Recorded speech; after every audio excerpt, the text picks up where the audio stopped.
A frontier woman battles a deadly winter storm to save her children, revealing the secret her late mother taught her. Winterproof food cellars built by the hands of women who refuse to freeze or starve. The first crack of the wind hit the cabin like a warning shot, rattling the loose boards and sending a thin trickle of snow through the gaps around the window frame. And in that single moment she knew the storm was coming earlier than the men in town had promised. The sky had turned a strange, bruised color, and everything outside, trees, fence posts, the half-buried path leading toward the pasture, looked as if it had already surrendered to something colder than normal winter. She didn't waste time calling the children to her side or lecturing them about the severity of the night ahead. Instead, she moved with the sharp, determined purpose her own mother once had, back when she herself had been only a girl watching strong hands stack the final stones over a cellar roof that would one day save their family's life. The storm arrived without politeness, without rhythm, without giving them even 10 minutes to prepare for what was about to bury their world. Snow hit the cabin walls sideways, as if hurled by something furious in the dark, and the temperature dropped so violently she felt it through her boots, through the floorboards, through the memory of her mother's voice, telling her again and again that winter only showed mercy to those who prepared for it long before it arrived. She lit another lantern, her hands steady but fast, because she could already feel the air tightening inside the cabin, the way it did when storms stole more than just warmth. They stole time, judgment, hope. Every winter out here was a test, but this one felt different, heavier, as if the wind itself wanted something from her and would not stop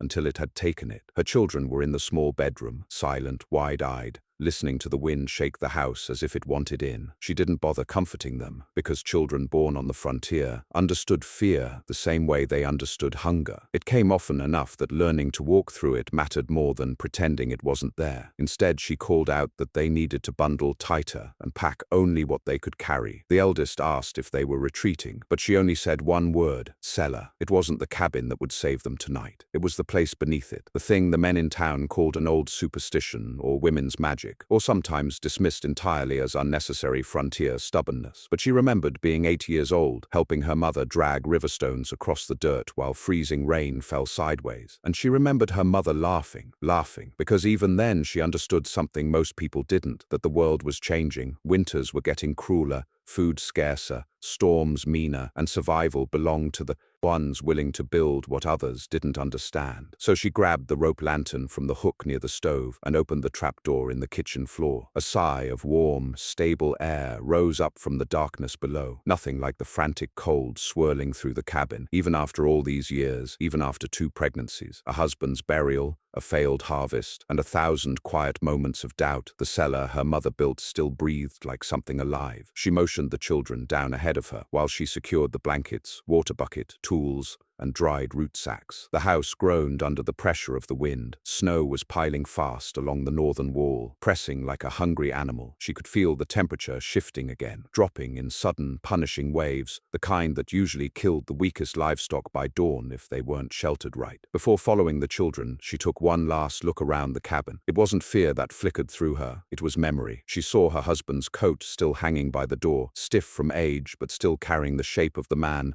who had once worn it back from long rides into town. She saw the bed they'd built together, the table where the children learned to read, the stove he'd spent 2 days repairing so it wouldn't leak smoke. Losing this place to the storm would be another kind of death, but losing the children would be worse. And so she didn't hesitate when she pulled the trapdoor closed above her head, sealing them into the one place on the homestead that had never failed them. The cellar felt warmer than any winter she'd lived through and smelled faintly of earth and slow-preserved apples. The walls were lined with stones stacked by hands that had bled to place them perfectly. Her mother had always said the arrangement mattered as much as the labor, that air moved differently through stones if you paid attention, that heat gathered in certain corners, that cold stayed out if you respected the land's natural direction. She had dismissed it then, but not now, when the cellar air felt like quiet defiance against a storm that wanted them gone. The children curled on the blankets. She tended the lantern, making sure the flame stayed low to conserve oil. And then, sitting with her back against the wall, she let the memories return. Not for comfort, but because remembering only sharpened her resolve. Her mother had always insisted the cellar wasn't a miracle. It was knowledge. Knowledge women had passed quietly from one generation to the next, rarely speaking of it in front of men who laughed or dismissed or failed to see how survival could sometimes come from hands trained in patience instead of force. Her mother built that cellar with no man's help. She placed every stone, sealed every gap with clay and straw mixed in secret ratios she never told anyone but her daughter, carved vents angled exactly so heat collected in winter and escaped in summer, and laid the floor deeper than any cellar in their region. Neighbors had mocked her then. They didn't mock her the winter their cattle froze, but her family didn't. Now her daughter sat in that same cellar, feeling the truth of those teachings press around her like a shield. Hours passed, or minutes. Down here, time became something soft, slow, safe, but the storm above wasn't slowing. She could hear the cabin groaning, far heavier than before. A sudden crash shook dust loose from the rafters, sending the middle child screaming into her arms. That was no simple gust. Something large had collapsed, possibly the porch roof, possibly more. And then came the sound she feared most, a second crash, sharper, closer, as if the very bones of the cabin were being snapped apart. Her breath tightened. She didn't let the children see her fear, but she felt it rise like a tide. If the cabin above them failed entirely, the trapdoor could jam or collapse, trapping them inside. She moved fast, checking the support beams her mother had insisted on reinforcing decades earlier. They were thick, layered with cross-braced timber meant to resist collapse. But no cellar, no matter how well built, was meant to hold the full weight of a house. She whispered a small thank you to her mother anyway. Without her, they would already be dead. The lantern flickered suddenly. Air pressure was shifting. Storm winds were forcing themselves through cracks in the world above, creating suction pockets that made the flame struggle. She shielded it, steadying the light, and listened for the next warning sign. It came not as a crash, but as silence. The storm, howling moments ago, suddenly paused, an unnatural quiet that felt too heavy to trust. Storms didn't simply stop. Not like that, not out here. She stood, lantern in hand, heart thrumming with instinct. The children watched her with wide, frightened eyes. She didn't want to say it out loud, not yet, not until she knew for sure. But something was wrong. Silence like that meant danger. Sometimes it meant the storm was gathering strength for the real blow. Sometimes it meant the wind had shifted direction and would hit harder. And sometimes, though she hoped she was wrong, it meant the temperature had dropped so drastically that even the air itself had frozen into stillness. She placed her hand against the stone wall. It felt warm, too warm, which meant the cold outside was beyond normal, beyond dangerous, beyond survivable for anyone not sheltered in a cellar like this. And that was when she realized the truth. Someone might be outside, someone who hadn't built a cellar, someone who had nowhere to go. She grabbed her coat. The children begged her not to leave. She promised she wasn't going far, just checking something. She lied, gently, because if she told the truth, that she intended to open the cellar door into the jaws of the storm, fear would tear them apart. She climbed the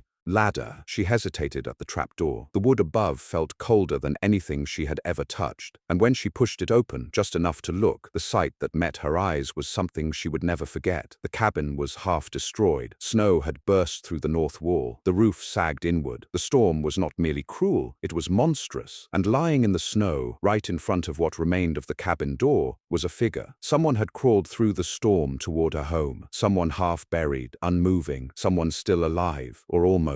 She didn't think, she didn't plan, she simply moved, climbing into the bitter air, knowing the cold could kill her within minutes if she made even one mistake. But leaving that person outside would be murder. And frontier women did not leave the dying to die alone. She trudged through the snow, each step a battle. The wind tried to push her back, the cold biting through every layer she wore. But she reached the body, small, shockingly small, and turned it gently. A young woman, barely more than a girl, frostbitten, breathing weakly, no coat, no gloves. Her lips were blue, and yet in her hand, clasped tight, even as her body froze, was something that made the older woman's blood run colder than the storm itself. A folded piece of paper with her name written on it. Her real name, the one almost no one alive still knew. Not her husband's name, not the one neighbors used. Her birth name, and the handwriting belonged to someone she hadn't seen in more than 20 years. Her mother. The wind hit her so hard she nearly dropped the girl right there in the snow, the lantern flames sputtering wildly as it fought the cold's attempt to smother it. And for a moment every instinct she had screamed at her to retreat back into the cellar and bar the door behind her. But instinct wasn't what guided her anymore. Not after all these years, not after all those winters, and certainly not now, not when an unconscious girl lay freezing in her arms, holding a letter that should not exist, a note written by hands that had been gone from this earth so long she had stopped expecting anything of her mother except memory. She shifted the girl's weight, shocked by how thin she was, nothing but bones and trembling breaths wrapped inside rags. The snow around them blurred into white walls as the air thickened, every flake striking her face like pinpricks of ice. She had survived worse storms, or at least she believed she had, but something about this one felt like a deliberate threat, a punishment from nature itself for humanity's arrogance. The night pressed against her skin, and the cold felt personal, almost vindictive. Still, she tightened her grip and fought her way back toward the shattered cabin. The girl's head lolled against her shoulder, hair stiff with ice, fingers still clenched around that impossible letter, as if it were the only thing keeping her tethered to life. By the time she reached the trapdoor, her hands were shaking so violently she almost couldn't open it. Snow had piled along the edges, forming a crust that resisted her strength. The cold was already trying to seal them out, to bury them in white silence. She pushed harder, shoulder-braced, boots sliding on the ice-covered floorboards. At last the hatch gave way, snapping downward with the sound of splintering wood as warmer air rushed up to meet her. The children cried out in relief as she climbed down, clutching both the girl and the lantern. She kicked the trapdoor shut behind her, sealing out the storm's fury once again. The cellar's warmth wrapped around them like a protective embrace, but it did nothing to slow her racing heart. She laid the girl on the blankets near the lantern's glow and knelt beside her, trying to steady her breathing. The girl's lashes were frozen together, her hands were purple. A frostbite pattern was just beginning to creep across her cheekbones. She pried the letter from the girl's hand gently, careful not to tear the stiff, half-frozen paper. The moment she saw the handwriting, she felt the world tip sideways. Her mother's script, beautiful, looping, unmistakable. Her breath caught as if the air itself had turned solid in her chest. She hadn't seen that handwriting since the last note her mother left her before dying on a spring morning. The kind of spring that still carried winter in its bones. She swallowed hard and forced herself not to tremble. The children watched her with wide, questioning eyes. They knew better than to speak. They could feel something unfolding, something heavy and strange. She slid her thumb across the top of the letter, noticing details no one else would. The angle of the strokes, the pressure used, the slight smudge on the left edge where her mother had always rested her hand while writing. This letter was real, but how could it be here? She slipped it into the inner pocket of her coat without opening it. The girl needed help more than she needed answers. Her mother's message would wait. It had waited 20 years already. It could wait another few minutes. She lifted the girl's head slightly, feeling the brittle cold in her scalp. The lantern's glow made her face look almost ghostly, far too young to be this close to death. She rubbed the frost from the girl's eyebrow, then wrapped her hands between her own palms to coax life back into them. The children fetched the warmest blankets they had, layering them over her fragile body. "Is she alive?" the youngest whispered. "Yes," she said, "but only just." "How did she get here?" the eldest asked. She didn't answer. She didn't know. But she also didn't want to plant fear in them, not when the storm outside was already making the world feel hostile, punishing, unpredictable. Instead, she told them to sit close to the lantern and stay warm. She focused again on the girl's breathing, weak, shallow, nearly invisible. A few hours in the storm would have killed a grown man. But how long had this girl been out there? And why here? Why her doorstep? She pressed 2 fingers to the girl's wrist. The pulse was faint, but present. That was enough. She leaned close, listening. The girl murmured something, a sound, barely audible, slipping out between chattering teeth. She leaned closer. "Same, Cellar." "What?" she whispered, but the girl fell silent again. She sat back on her heels, heart pounding harder. "Same cellar? What cellar?" "Hers. Her mother's. The ones frontier women built across the region. The ones people whispered about, but never really understood." She lifted the girl's sleeve, and something fell out, another scrap of folded paper. This one smaller, crumpled, stained. She caught it before it hit the dirt floor. Her name again, but beneath it, another name. A name she recognized instantly. Her mother's sister, Aunt Lydia, a woman she hadn't seen since she was a child. A woman who disappeared the winter after her mother died. A woman who, by all accounts, was said to have fled the frontier entirely. So why was her name written here? And why now? Questions tangled inside her, threatening to strangle reason. She stepped away from the children so they couldn't see the panic on her face. She lit another lantern with careful, practiced motions. Her hands needed something to do. If she stayed still too long, the weight of the unknown would crush her. But even the cellar didn't feel as steady as before. The stone walls, normally grounding and safe, felt subtly different, too warm, too alive, too aware. The storm raged above, shaking the world. Every gust sounded like a cry, every thud like a warning. Snow and ice pressed against the cabin ruins, and she could hear beams groaning under the weight. The cellar would hold. It always held. But tonight she felt something she hadn't felt in decades. Vulnerability, not the kind that comes from weather or hunger,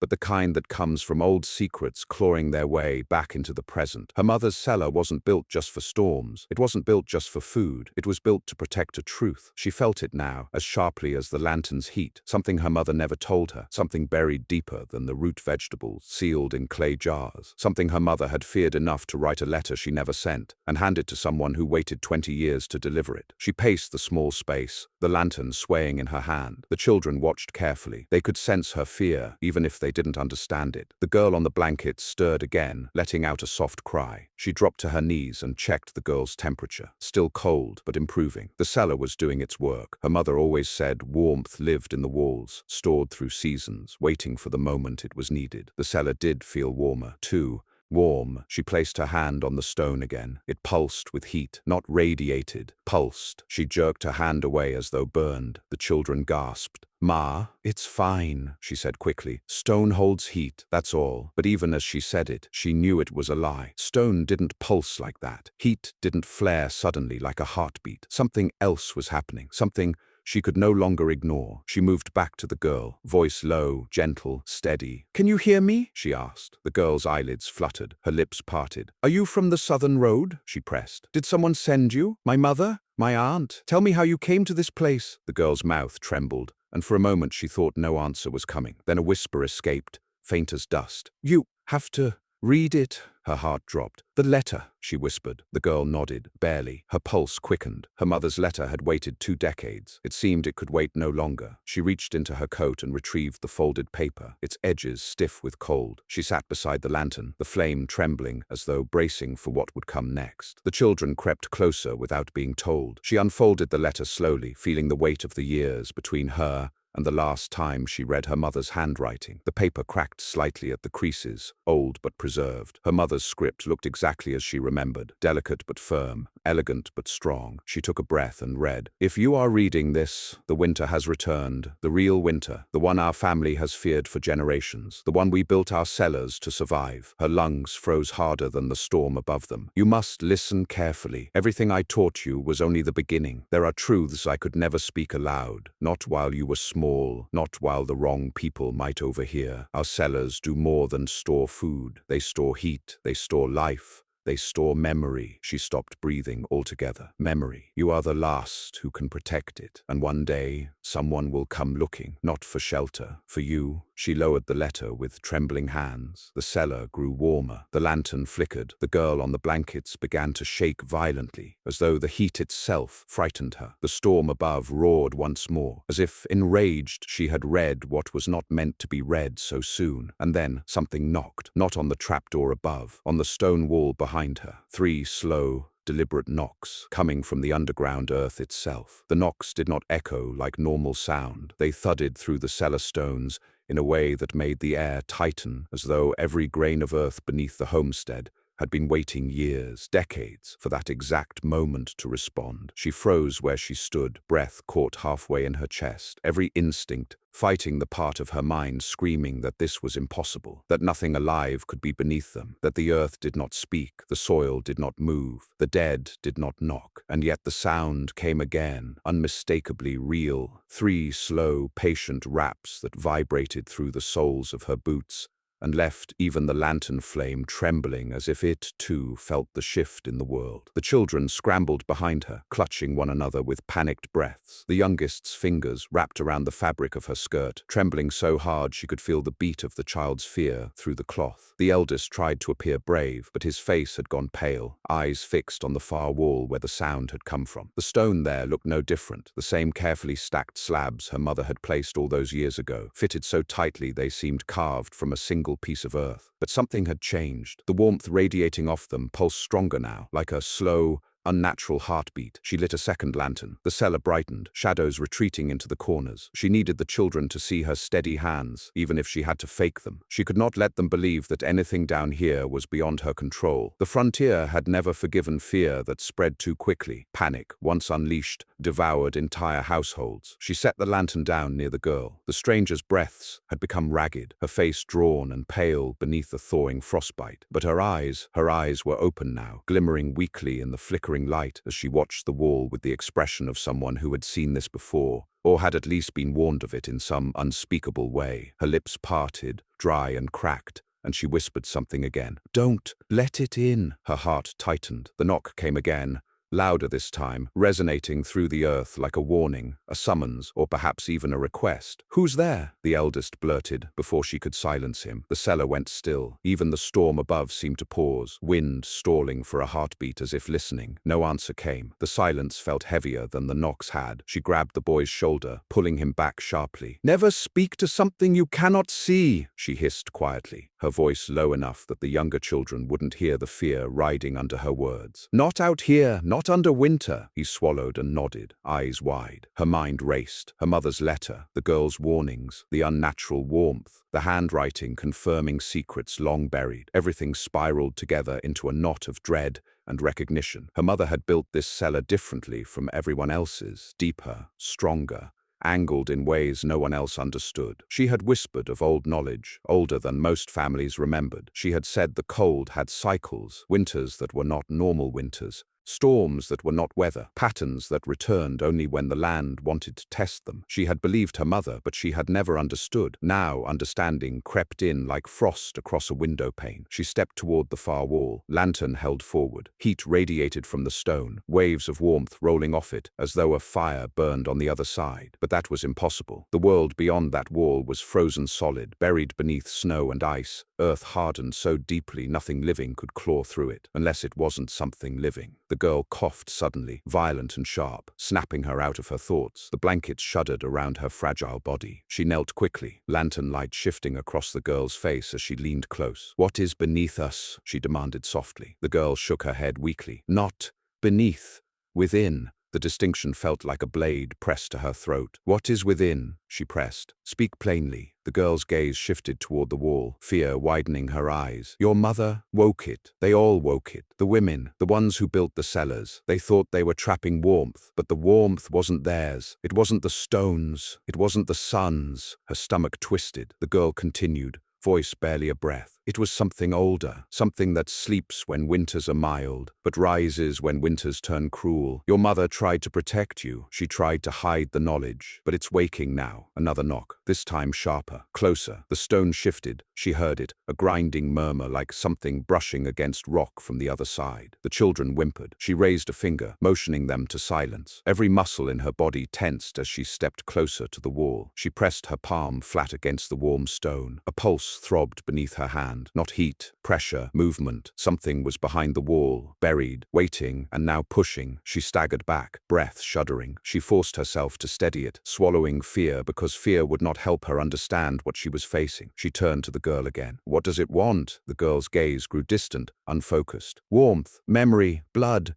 safety. It doesn't know the difference. It only knows hunger and protection. It wants to be housed. It wants to be kept." A coldness, deeper than the storm, swept through her. "Why here?" she whispered. The girl looked at her, trembling. "Because your cellar is the last intact one left." Her mind flashed with memories. Her mother building through storms, building even when neighbors laughed, building even when the earth shook under one particularly vicious winter. Her mother saying that someday the cellar would matter more than anything else, that someday the land would test them all again, that someday she would need to protect the warmth no matter what tried to take it. Her mother had known. Her mother had known something was sleeping in the depths of the world, and she had built a shelter that kept it dormant. Another knock, this time not gentle, not patient, a hammering blow that sent dust cascading from the ceiling, the stone bulging inward for a heartbeat before settling. crumbling. The children screamed. She gathered them behind her with both arms, holding them close. The cellar felt suddenly smaller, the walls tighter around them. The air grew thick and warm, too warm, like the breath of a living thing exhaling inside the stone. The storm outside raged harder, wind howling like an animal desperate to drown out the knocks within. Snow hammered the cabin ruins above, beams snapping under the pressure. But none of that compared to the dread pulsing from the far wall. She had to think. She had to stay ahead of this. Her mother would have. She crouched next to the girl again. "Tell me how to stop it." The girl's eyes filled with tears. "No one stops it. They only delay it. The cellars were meant to keep families alive long enough for the winter to pass. But now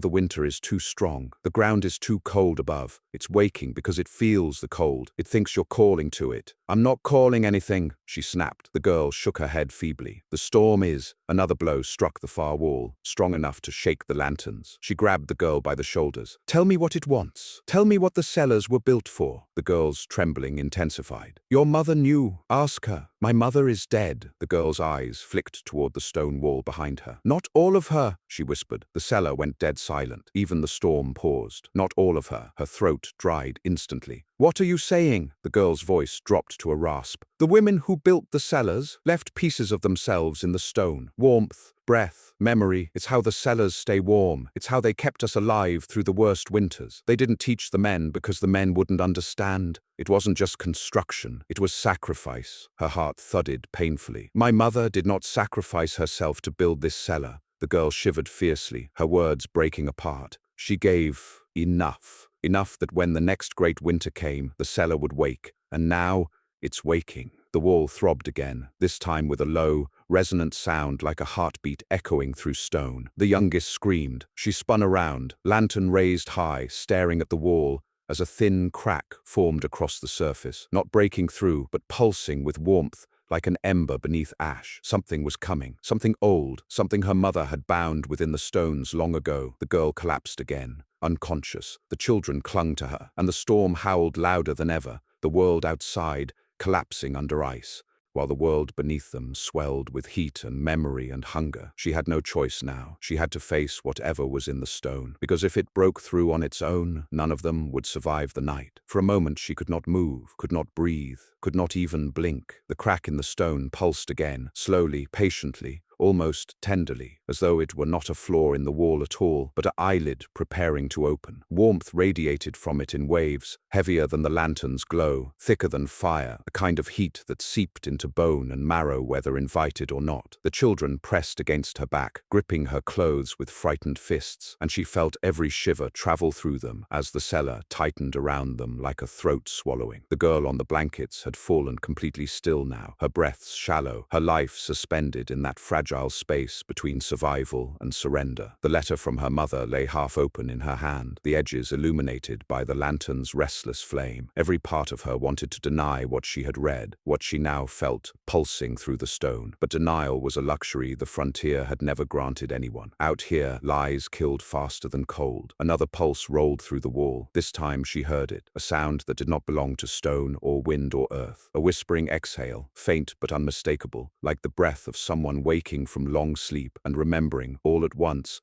why they had chosen to sleep in the first place. "Ma!" the youngest whimpered. She lifted her hand in a slow, calming gesture, though nothing inside her felt calm. She forced her breathing to steady. She could not afford fear, not now, not while the children looked to her, not while the cellar, the thing her mother had built to safeguard them, threatened to birth something ancient and hungry. She stepped forward, lantern held high. The stone quivered at her approach like skin-sensing touch. She stopped only a few inches from the glowing crack. Her mother's hand had once smoothed these stones, setting them in place with secret knowledge passed down through women who understood that winter on the frontier was not merely weather. It was something the earth itself did when it was tired of humans pretending they were its masters. She rested her palm against the stone. It was warm, too warm, a heat that felt like memory, like breath, like a heartbeat buried between the rocks. She snatched her hand away, trembling. "Stop," she whispered, not to the children, not to the storm, but to whatever lay on the other side of that wall. "You're not supposed to wake."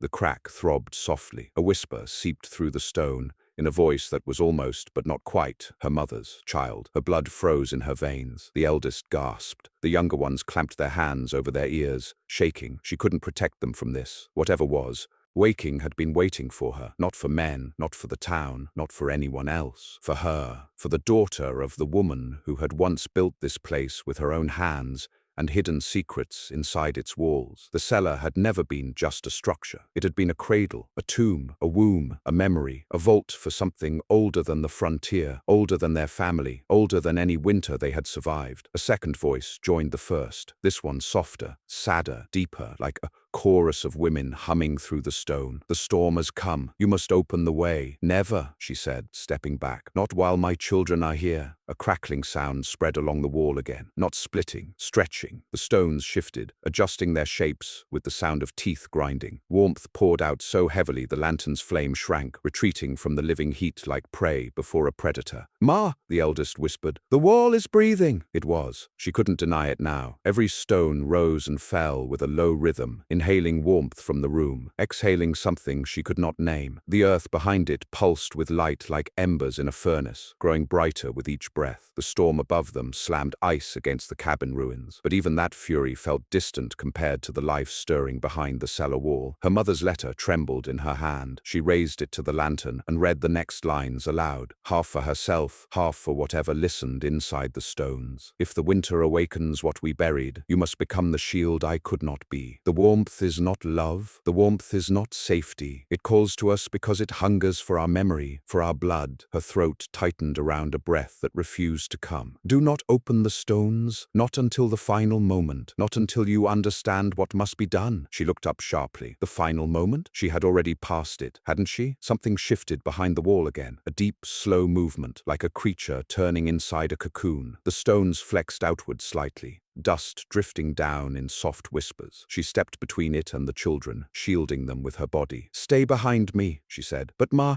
stay behind me." Her voice left no room for argument. Another pulse shivered through the wall, and then, impossibly, fingers, small, translucent, stone-colored, pressed through the crack, feeling their way toward the air, toward her. The children screamed. She lifted her lantern high, the light swinging wildly across the cellar, shadows jumping like frightened things fleeing the walls. The fingers withdrew instantly, the warmth snapping backward like a startled heartbeat. The wall went still once again, but not dormant, never dormant. She steadied the lantern, narrowing her eyes. "You're not her," she whispered to the stone. "You may have her heat, her memory, her sacrifice, but you're not my mother." The cellar hummed low, too low for children to hear, but she heard it. "We are what she left." Her stomach twisted. She stood straighter, squaring her shoulders. "You want warmth?" A pause. "Yes." "You want blood?" Another pause, longer, heavier. "Yes." She exhaled shakily. "You cannot have my children." The warmth flared angrily, stones pulsing too bright, heat rolling off them in waves that made her skin sweat. Then silence. A silence so absolute it felt like a blade pressed against her throat. And then, "We will take only you," the children cried out as the wall surged forward a full inch,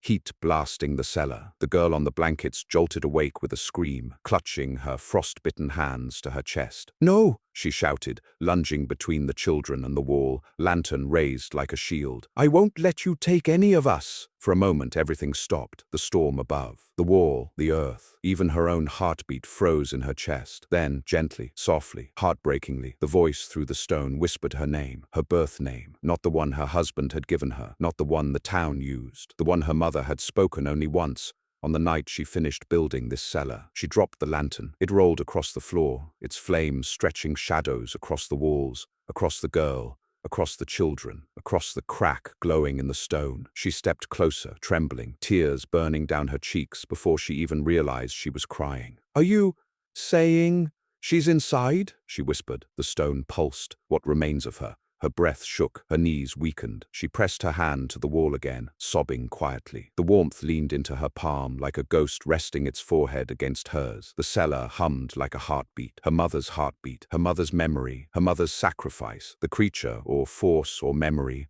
or something that had become half earth and half warmth had taken part of her mother years ago, a piece of her soul, her strength, her heat. But her mother had chosen that, given it willingly, so that this cellar could protect them, so that she could survive, so that she could one day understand. But that did not mean the thing behind the wall was harmless. It hungered, and it wanted her now. The girl struggled to sit upright. "You can't give yourself," she rasped. "If you do, it will sleep again." "Yes, but your children will be left alone. They won't survive the storms without you." She froze. The girl coughed violently. "There's another way. Your mother wrote, other cellars, other women, pieces scattered across the frontier. They built not to feed the thing, but to contain it across distance. You are one link, not the last." The wall pulsed, angry, loud, hungry. She stared at the girl. "What do I do?" The girl pointed weakly toward the trapdoor. "Break the roof. Let the storm in. Let the cold hit the wall. It will go dormant, but you must be faster than it." Her blood went cold. If the trapdoor opened, the cold could kill them all in minutes. But if the wall opened, they would not even have minutes. Another pulse, harder. The stones cracked several inches, light spilling out like molten gold. She had seconds. She grabbed the lantern, the children and the girl screaming behind her, and sprinted toward the ladder. The storm roared overhead. As though sensing her intention, she slammed into the trapdoor with her shoulder. Nothing. She hit again. The wall behind her groaned, stones sliding. She screamed and threw her entire weight into the door. It burst open. A flood of freezing wind exploded downward. The lantern died instantly. The children shrieked. The girl gasped. And the wall gave one final furious pulse of heat, then froze. Instantly, all light vanished from the stone. All warmth collapsed. All movement ceased. The cellar plunged into darkness, save for the faint grey glow from the open trapdoor above. It was over, or at least, this part of it was. She gathered the children and the girl, huddling them beneath the open trapdoor where frigid air poured in, sealing the cellar and freezing whatever ancient warmth had stirred within. Her tears froze on her cheeks. Her breath shook in the cold, but they were alive. Outside, the storm began to break, just slightly, just enough to reveal the faint outline of dawn creeping across the sky. She looked back at the stone wall one last time. It looked ordinary now, cold, silent, still, but she knew the truth. She knew what her mother had built. She knew what she had stopped, and she knew this winter had not been a test of weather, but a test of memory. Her mother's legacy was not warmth. Her mother's legacy was endurance. She closed the trapdoor, sealing in the cold and the past behind it, and whispered, "Rest now, all of you." The storm finally loosened its grip. Morning crept in, and though the cellar below would never again feel the same, her family would step into the future knowing what frontier women had truly built. Not shelters, not cellars, but strength. Strength that beat even the coldest winter the world could offer.